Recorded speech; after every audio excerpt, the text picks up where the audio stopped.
ఒకప్పుడు ఒక చిన్న పల్లె. ఆ పల్లెలో అనసూయ అనే చిన్న అమ్మాయి ఉండేది.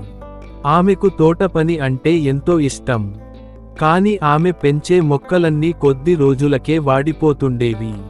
ఎంత నీళ్లు పోసినా, ఎరువు వేసినా మొక్కలు చిగురించకపోవడంతో ఆమె నిరాశ చెందేది.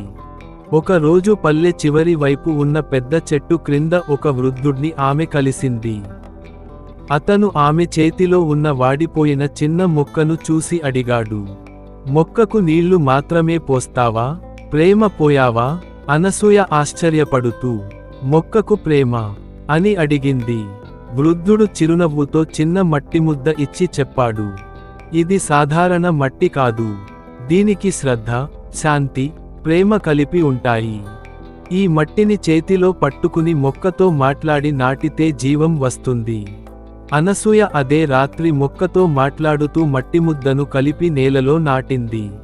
ఆమె ప్రతిరోజూ ఆ మొక్కను చూస్తూ మృదువుగా మాట్లాడేది, "నువ్వు బలంగా పెరిగావు. నీలో జీవం ఉంది. నేను నీపై నమ్మకం ఉంచుతున్నాను."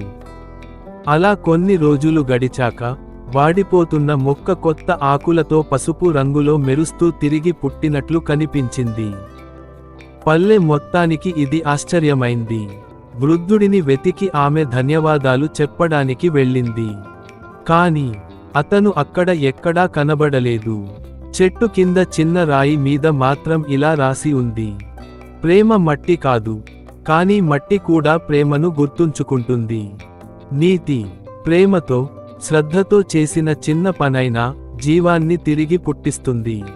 ప్రయత్నం చేసేప్పుడు మనసు పెట్టడం అత్యంత ముఖ్యము.